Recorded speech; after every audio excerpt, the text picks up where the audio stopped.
Tip top trippers, my name is Donato, and in today's video, Friday fundamentals, I'll be going on a bit of a walk around the Malvern Hills, and I'll be talking to you about walking and how it helps us with our cross training, and also breathing, how we breathe in terms of helping our running.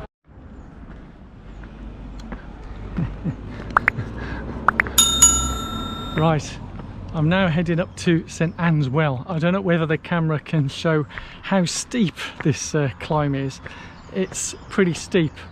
So I'll do the walking bit of the Friday fundamentals first, and a bit of background. Before I ever took up running, I was a bit of a walker, shall we say, because I've worked in various places, and when I was working in the Channel Islands, nothing beats walking around those islands. So I wasn't a runner, but I used to go walking great distances, and I think that's what helped me when I did start running, albeit I found it extremely difficult, as with anyone beginning a new sport. I did quickly get into it and found that as I'm panting for breath here, I could get some speed. And yeah, walking has so many benefits in terms of strength, mobility, without putting the absolute stress of running. And as I pause here, we've got the Malvern donkey. So Malvern donkeys, as you can imagine, with hills like this, back in the day, they'd be used for carrying cargo, timber and all sorts up and down the hills, because we didn't have transport back in them days. But yeah, walking, you might see things where people talk about strength and conditioning to help us with running, which is great, and a lot of us may need that, but we don't need to do that type of work. Walking can be a form of cross training that helps you with your strength and conditioning, because we talk about, say, strengthening exercises for our ankles, mobility, you know, because down at ankles, heels, it's very important. And the walking, as I say, without stressing our joints too much, because this one is a lot more relaxed, although with this incline I don't think I could run it. I don't know if I've pronounced the guy's name, famous ultra runner, I don't even think Kilian Jornet runs up hills this incline. He'll be speed hiking up with his hands on his knees and pushing. That's the technique I think they use on ultras. Don't quote me on that, but for those of you who do ultras, do you run up sharp inclines like that, or do you hike? Anyway, there's a nice sign here saying to the hills. Whew. Wow, so you can see how I already am, and I don't think I'm even halfway in terms of elevation to where I need to get to for Worcestershire Beacon. So let's continue to St Anne's Well, and hopefully conclude on the walking. It's just great, I love it, and I'll tell you how it combines with the breathing as well.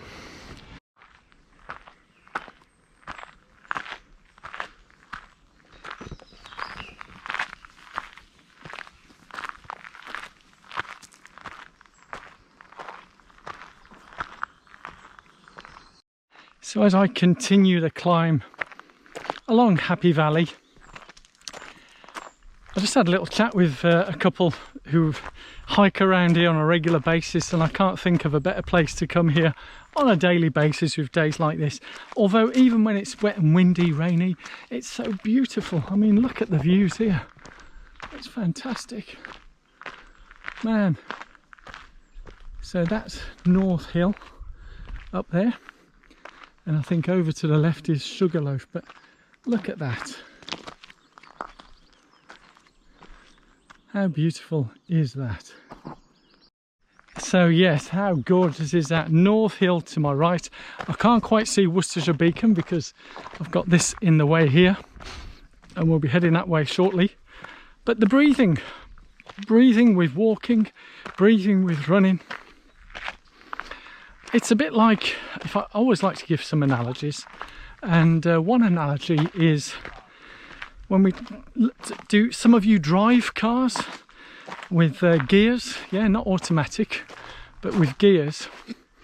And when we first started, we often had to look down and to see, right, so I'm heading up to the beacon, so I'm going to go this way. Whee. Wow, there's some benches I could have a sit down.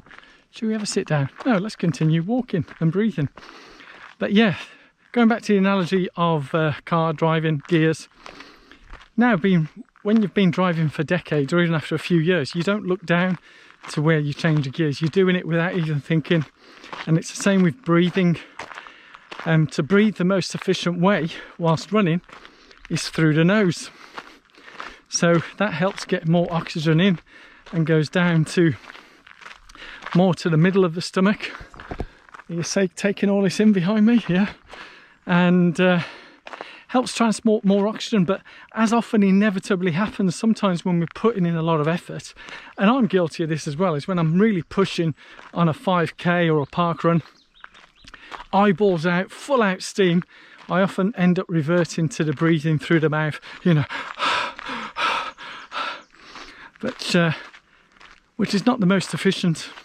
And it takes time to train and breathe through the nose, and often, I guess, like I'm walking now, the breathing is almost without noticing, and it does go through the nose. Again, I often refer back to Eliud Kipchoge.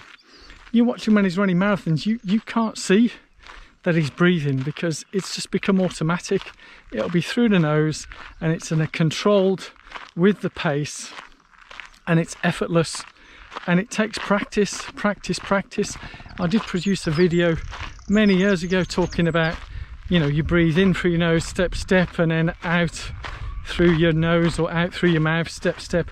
That's all well and good, but really it should be more of a relaxed in and out, certainly for endurance races.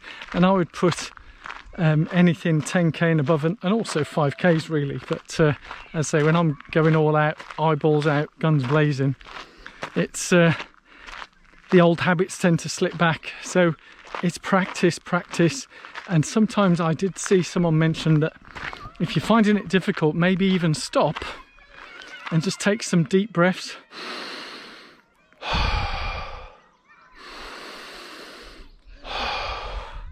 Just to relax, get the breathing back in, and get back into that habit. And it almost reverts back to when you're doing a long, easy run. That's where we can practice not only your nutrition and pace and all that, but the breathing. Breathing nice and calm and relaxed through our nose and out through our mouth or our nose. I mean, leave it in the comments below whether I'm supposed to breathe out through my nose or mouth. But as we see a runner going by. So I am here now at the top. Yes, this is the geographical peak of the beacon, and retouch. And looking at the time, 59 minutes 22. Oof, what a view up here, 3.46. So that's including the stops, drinks, chats and so on. So not the hardest push, but hey, I'm here, so I'm going to get a little breather and then give you an update. So here at Worcestershire Beacon, yeah, what a view. Look at this as we go from across. So we've got North Hill over there, you've got Sugarloaf that side. So as we go around, I'll get my hand out of the way, you can see Great Malvern, heading across the Vale of Evesham and then across to the Cotswolds, and then the ridge along here that goes along, and then in the distance, I don't know how it comes out on the GoPro, but you can see Herefordshire Beacon or British Base Camp, and then across the Vale here into Wales into the distance. So you'll see the Black Mountains, I think, that way. Wow, what a view. And you can see the ridge paths going along here, all the hills. Wow, fantastic. Well, having got to the top, it's now, what is it, They marched up to the top of the hill, then they marched them down again. And when they were up, they were up. And when they were down, they were down. And when they were only halfway up, they were neither up nor down. But anyway, enough of the sing-songs.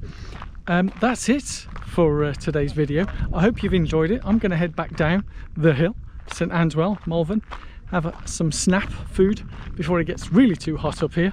And but yeah, thank you so much for watching. I hope you found it useful, the walking and the breathing. And I might talk about it in more detail in some subsequent videos if you wish for that. So leave it in the comments below. I'd love to hear from you. So thank you so much for watching, and I'll see you soon. Meanwhile, I'm going to go and enjoy this beautiful view. Love you all. Bye bye bye.